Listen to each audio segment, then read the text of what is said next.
Oi pessoal, aqui é o Rafa. No último vídeo eu comecei a sessão 1.2, só que como eu já falei no final do outro vídeo, né, eu acabei me empolgando e foi mais de 40 minutos de vídeo aqui gravado, só fui perceber disso no final, e como eu gostei do material, como achei que ficou legal, eu dividi o vídeo em duas partes para falar da sessão 1.2. Então, no vídeo passado, que está linkado aqui no card, ele fala da sessão 1.1, do começo dessa sessão, e agora a gente vai continuar as minhas impressões sobre a sessão 1.2. Vamos lá pro vídeo.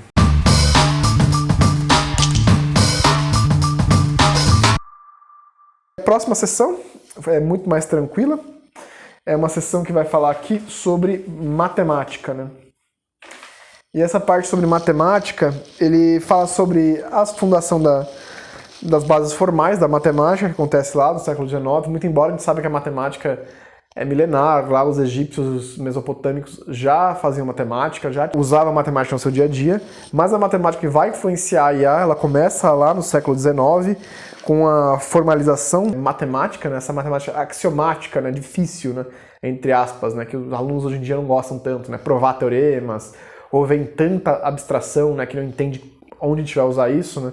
Essa é uma das principais bases de IA, ela começa lá no século XIX, que ele começa citando o capítulo aqui. Outra parte muito importante que ele cita é a probabilidade, que nasceu lá no século XVI ainda, com o estudo de jogos de azar. E a junção da lógica formal com a probabilidade, mais a aquisição de dados, deu origem a uma outra campo de estudos, né, o campo de estudo da estatística, que um dos grandes precursores foi John Grant, que foi o primeiro a analisar dados censitários, ainda em 1662.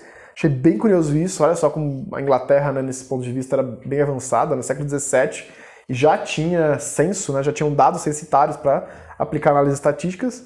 E um outro precursor que ele fala aqui foi o Ronald Fisher, né? Se você estudou um pouco de estatística, você vai ver o nome desse sujeito para tudo que é lado, né? Ele desenvolveu boa parte desses modelos que se usam até hoje, né? E ele segue aqui falando de outras áreas que também impactaram a IA, como a própria computação, que ele vai falar um pouco mais para frente, mas ele aqui dá uma introdução, né, no ponto de vista de algorítmicos. E no ponto de vista um pouco mais teórico, ele fala sobre os limites teóricos da IA, né? Ele fala sobre o teorema da incompletude de Gödel, que é um teorema que mostra que nem tudo você vai conseguir escrever com uma lógica formal. Então, se você não consegue escrever, você não consegue representá-la no computador. Então tem algumas limitações matemáticas, né, que vão impactar isso num negócio chamado tratabilidade dos problemas. Tem alguns problemas que você não consegue criar, né? Um exemplo que ele dá de intratabilidade, você não consegue, por exemplo, criar uma função que mensura se o teu programa vai devolver algum resultado algum dia ou se ele vai estar em um loop infinito. Como você não consegue criar uma solução binária, tipo, dá o programa, ele devolve. Esse programa algum dia vai chegar numa solução, ou esse programa vai em loop infinito. Você não consegue fazer isso, né? Isso é uma das consequências do teorema da incompletude e da intratabilidade computacional que pode, via de regra, existir. Mais do que isso, ele fala também na teoria de NP completeness, ou problemas de NP hard, que são problemas matemáticos que hoje são intratáveis, no sentido de computação. Você tem que fazer muita conta no sentido que o supercomputador, você pega o Titan 2 lá da China, que é o maior supercomputador do planeta, bota ele para rodar e ele demoraria 1 milhão de anos para resolver esses problemas, né? O curioso, né, que do ponto de vista matemático, você ainda não tem provas, né, cabais de que tipo, você não consegue reescrever problemas que são NP hard em problemas P, né? Você não consegue diminuir a complexidade do problema, né? Matemática é basicamente linguagem, né? Como você representa um problema. Então, não se provou que não se pode fazer isso, muito embora todos os teóricos e acadêmicos na área da matemática que estudam esse tipo de problema acreditam que realmente é impossível você escrever um problema NP em P, mas existe essa possibilidade. Então, não é nem provado que é impossível e nem provado que é possível, né? Se isso for possível, seria uma grande revolução tecnológica sem precedentes, se você conseguir fazer isso, né? Só que, tanto que esse é um dos problemas do milênio ainda. A Fundação Clay, lá nos Estados Unidos, oferece $1 milhão para quem provar que é possível ou que não é possível reescrever um problema NP em P. Mas como aqui nosso objetivo também não é entrar em matemática, não vou me adentrar aqui, né? Só falei esse adendo, né, justamente porque ele trouxe aqui no livro, né, a importância da matemática aqui para IA. O próximo tópico que ele vai falar é sobre economia, que é como eu falei, né? É a minha formação de base. Tenho uns 2 dedos de palavra, né, para falar um pouco sobre isso, né? E ele começa falando um pouco também sobre a história da economia, né, que começa em 1776, lá com o Adam Smith, um teórico, filósofo moral. Ele começa a escrever sobre a sociedade organizada, cujo objetivo é, da matéria de pesquisa dele, do livro, né, A Riqueza das Nações, é a economia como um agregado inteiro. Então, por isso que ele é o fundador da ciência, entre aspas, econômica. Aí ele vai falar um pouco sobre o Bernoulli, que propôs a teoria da utilidade, vai falar sobre o Leon Walras, que eu também já citei aqui atrás, e o Ramsay, que são 2 pesquisadores que expandiram essa teoria da utilidade. E aqui ele fala uma frase que eu até notei muito legal, que ele fala que a economia não é um estudo do dinheiro, né, mas um estudo dos desejos e das preferências, né. Dinheiro é uma mera tecnologia que a gente criou para facilitar nossas trocas, mas o nosso objetivo intrínseco não é ter dinheiro, né. Você não quer ter um papel moeda na sua carteira. Você quer ter o que aquele papel moeda pode comprar. Você quer ter bens e serviços, certo? Como é que você organiza a sociedade para que você atenda desejos e preferências individuais ou coletivas, né? Esse é o estudo da economia, né? E, inclusive, esse é um dos grandes turning points da faculdade. Muitas pessoas desistem do curso porque pensam que a economia é só um curso de como ganhar dinheiro. E não, é um curso bem mais denso. Por isso que tem muita base matemática, muita base sociológica, porque ele está focando com pessoas, com preferências, com decisões, tomada de decisão. Baseado nisso, né, já que eu já falei em decisão, dentro de economia, né, tem a teoria da decisão, que é uma mistura de probabilidade com a teoria da utilidade, que a gente já explicou aqui. Essa teoria da decisão, ele cita aqui que ela é adequada a grandes agentes, né? Países, em geral, né, que são compostos por milhões de pessoas, e a decisão de uma pessoa não vai impactar do outro, né? Se eu decidir aqui na padaria aqui embaixo comprar um café, isso não vai impactar na sua decisão de ir comprar um café também ou fazer qualquer outra atividade, né? Mas ele fala que em alguns ambientes onde as decisões dos indivíduos impactam na dos outros, você não consegue usar a teoria de decisão, né, para trabalhar. Um problema clássico, né? Concorrência entre empresas, né? Se eu, por exemplo, sou o dono da padaria aqui e eu defino quanto eu vou comprar no meu pãozinho, eu não posso definir esse preço se do lado da esquina tem uma outra padaria. E aquela padaria, sei lá, baixou em metade o preço do pão. Eu não posso aumentar o meu preço, porque eu não vou conseguir vender mais o meu pão. Então a minha decisão de preço está sendo impactada pela decisão do meu concorrente. Então em alguns ambientes a teoria da decisão não é válida, e ele fala que outros economistas, se não me engano eles não são economistas, mas outros estudiosos, como John von Neumann e o Oscar Morgenstern, eles propuseram outra teoria para lidar com isso, que é a teoria dos jogos. E ambas essas teorias, elas vão ser também disseminadas, vão ser importantes para IA, justamente porque em alguns sistemas de IA você vai trabalhar com vários agentes, onde não necessariamente a decisão de um agente é ótima para o outro, e ela deve ser levada em consideração. Pense, por exemplo, em drones que se conversam hoje em dia através de inteligência artificial. Certamente a decisão de um drone de uma rota vai impactar na decisão do outro. Então esse arsenal que a gente tem aqui da teoria dos jogos vai ser muito útil para estudar esse tipo de teoria, né? Que é a teoria dos agentes múltiplos. E esses sistemas vão ser estudados no capítulo 17, né? Por isso que eu também não fui muito a fundo, né? Achei bem curioso, achei legal, gosto bastante de teoria dos jogos. Era uma das minhas matérias favoritas na faculdade, mas hoje, infelizmente, não trabalho mais com teoria dos jogos. Mas é um assunto que eu gosto muito de ler, acho bem legal. E, bom, basicamente sobre economia era isso aqui. E aí ele vai agora falar um pouco sobre neurociência. A neurociência eu achei que ele falou bem pouco na real, né? Eu esperava ele falar um pouquinho mais sobre neurociência, tanto que eu notei bem poucas coisas aqui para falar, né? Eu só falar que assim, antes do século XVIII, na verdade, não se reconhecia o cérebro como órgão responsável pelo conhecimento, né? Achavam que eram outros lugares, coração, costas, né? Tipo, só depois do século XVIII que entenderam, né, que de fato, né, o cérebro era o responsável pela mente humana, né, por nossas ações, sentimentos e afins. Só que ele fala assim, basicamente, o estudo da neurociência é bem incipiente ainda hoje. Ele fala que por mais que a gente tenha alguns modelos tais como esse que está aparecendo aqui na tela, né, para vocês, né, que é de um neurônio, é exatamente a foto do livro, A gente ainda entende muito pouca coisa do nosso cérebro, né? Ele começa a citar algumas coisas, mas não sabemos, por exemplo, se alguém sofre um acidente, né? E perde uma área do cérebro responsável por uma área motora, por exemplo, né? É plenamente possível de que outras áreas do cérebro assumam aquela função e continuem exercendo o movimento, enquanto que outras pessoas que têm algumas pequenas áreas afetadas não vão conseguir fazer a mesma coisa. Então a gente não sabe, né, ainda por que o cérebro consegue ter essa capacidade. A gente consegue medir os estímulos elétricos do cérebro, a gente consegue ver um neurônio, né, no microscópio, claro, mas a gente não consegue entender esse funcionamento de maneira plena. A gente também não entende como as memórias são estocadas e também a gente não entende como o ser humano adquire essas funções cognitivas complexas. Se você for parar para pensar, um bebê não raciocina como um ser humano adulto, certo? Um bebê ele tem limitações.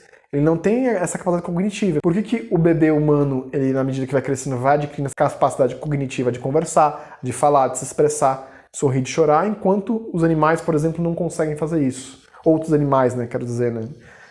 Que não da espécie humana, né?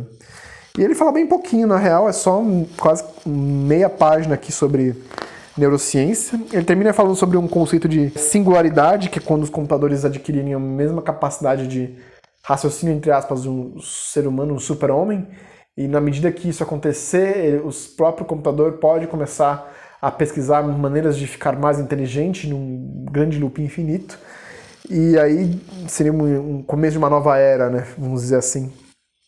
Ele não fala muita coisa, não, como ele falou no outro capítulo anterior sobre o impacto da neurociência na IA. Por fim, ele vai agora para a psicologia.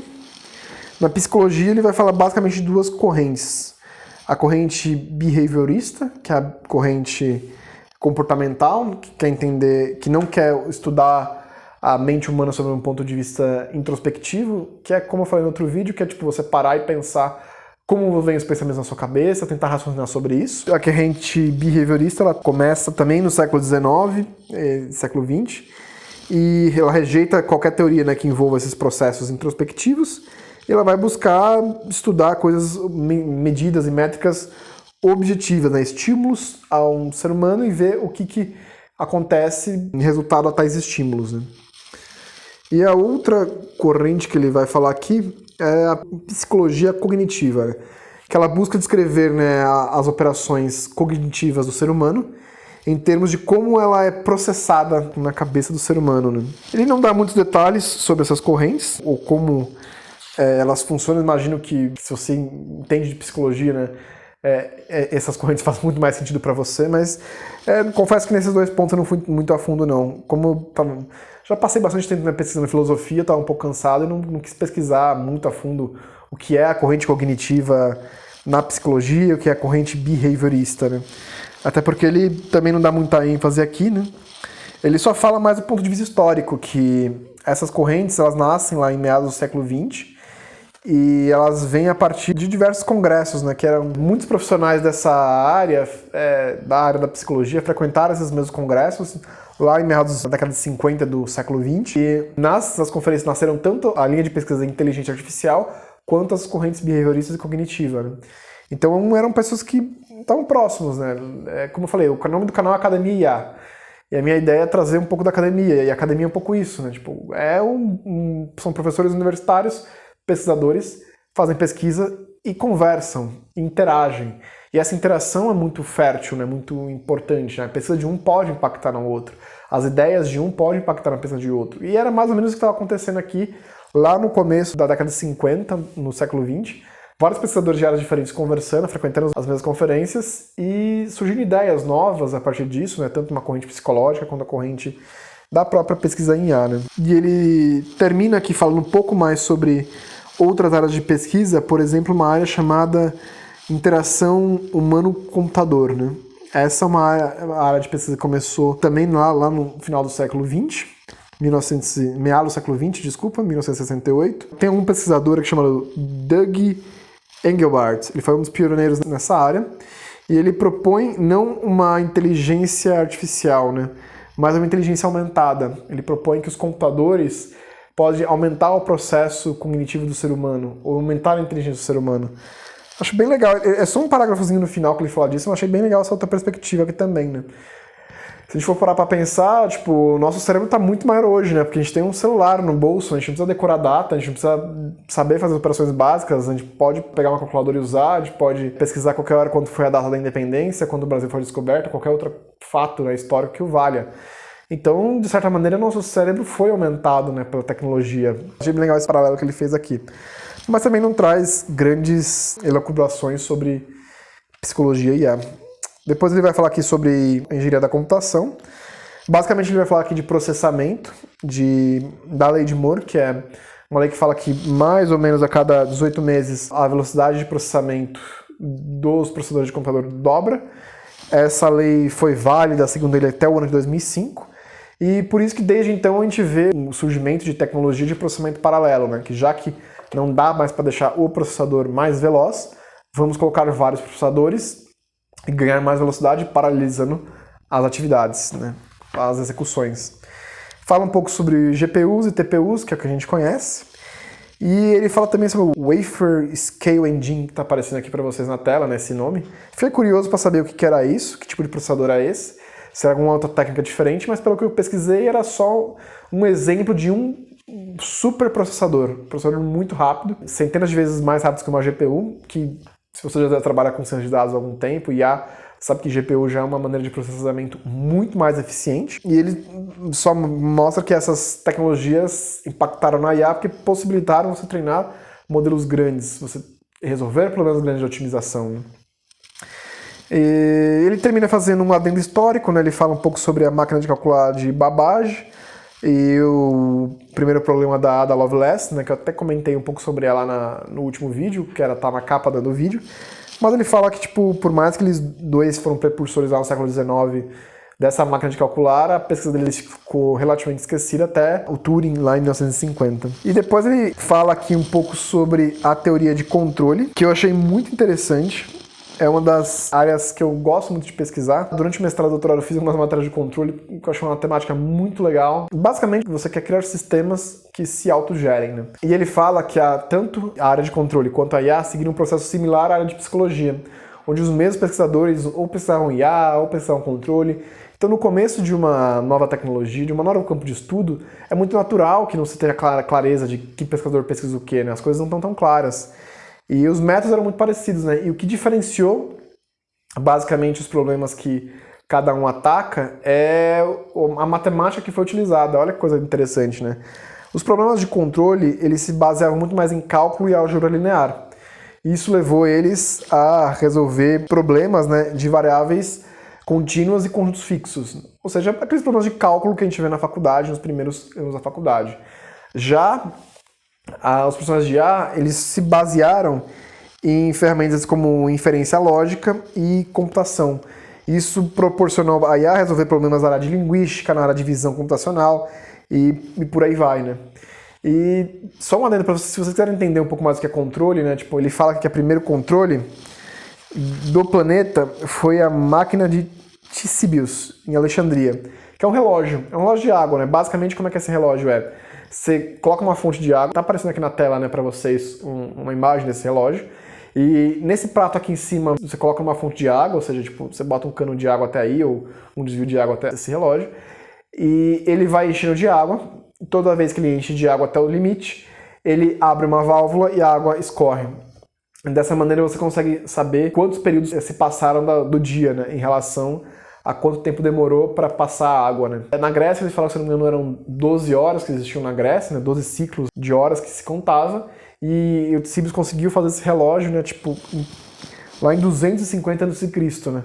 E eu viajei também na maionese pesquisando sobre relógio, né? Tipo, coloquei aqui a foto desse relógio, vou deixar aqui linkado no vídeo, infelizmente está em inglês, mas ele é bem curtinho, ele mostra uma réplica da máquina funcionando, né? Como ela é o mecanismo físico dela, e como é um mecanismo de controle, onde você consegue construir uma máquina que, independente da força humana, ela vai refazer o seu trabalho indeterminadamente, né? Até a fonte de água cessar, né? Mas sem depender de um ser humano, isso funciona, né? E um dos precursores modernos dessa área foi um pesquisador chamado Norbert Wiener. E esse sujeito, ele propôs, né, diversos modelos que impactaram não só economia, como matemática, como IA e por aí vai, né? Achei um vídeo super legal também, falando um pouco sobre a história dele. Tá aqui linkado, né, no vídeo, se vocês quiserem assistir também. E por que assim, agora em termos matemáticos, a área de controle é próxima da área de IA, né? Porque o controle, ele vai realizar todas as tarefas que eu falei para você, buscando minimizar uma função de custo, através de uma técnica chamada otimização estocástica, que é uma otimização bem sofisticada, não é uma matéria introdutória de faculdade, é uma matéria um pouco mais avançada, ou até de pós, mas a ideia da otimização estocástica é você unir o cálculo com a probabilidade, e a partir disso você conseguir tomar decisões em ambientes de certeza, decisões ótimas. E um dos carros-chefes da IA é justamente fazer isso, é você tomar decisões ótimas baseadas em cálculo, certo? E finalmente chegamos aqui à última sessão, que é a sessão de linguística, onde ele volta a falar um pouco sobre a teoria behaviorista, né? Não entendi muito porque ele trouxe essa teoria aqui de volta, mas uma coisa interessante que eu vi aqui, que ele fala a capacidade, né, da IA moderna em gerar, por exemplo, representação de conhecimento, né? Que foi um grande desafio da IA, que é, para você processar alguma coisa no computador, primeiro você tem que transformar em bits e bytes, né? Você tem que transformar em números, né? E como você transforma representações genéricas em uma representação computacional? E esse problema ficou conhecido como Knowledge Representation, ou representação de conhecimento, que é muito comum em NLP. Durante anos foi um problema em aberto, e recentemente, nos últimos anos, que conseguiu-se resolver esse problema, né? Ou pelo menos buscar uma alternativa. Essa é uma área de pesquisa muito grande ainda. Técnicas como Word Embeddings, Word2Vec, Cibol, são técnicas que a gente usa em NLP, que basicamente tentam resolver esse problema de Knowledge Representation, onde você vai pegar um corpus gigante de palavras ou de um dialeto de uma língua e vai conseguir transformá-las em números, em vetores. A partir disso você consegue fazer conta e estabelecer processos cognitivos. Assim a gente encerra nessa sessão 1.2. Eu gostei bastante dessa sessão, como eu falei, né? Fiquei bastante tempo lendo ela, pesquisando coisas. Mas eu espero que nos capítulos, não no próximo vídeo, porque no próximo vídeo a gente vai falar ainda sobre a história da inteligência artificial. Eu acho que vai ser um pouco mais nessa pegada aqui, um pouco mais história, um pouco mais explicar o que está acontecendo as coisas. Mas assim que a gente chegar no capítulo 3, que vai ser um capítulo muito mais dedicado a coisas de ordem prática, a gente vai, de fato, começar a botar a mão na massa, de fato, começar a entender como se projeta uma IA moderna, né, a partir da leitura desse livro.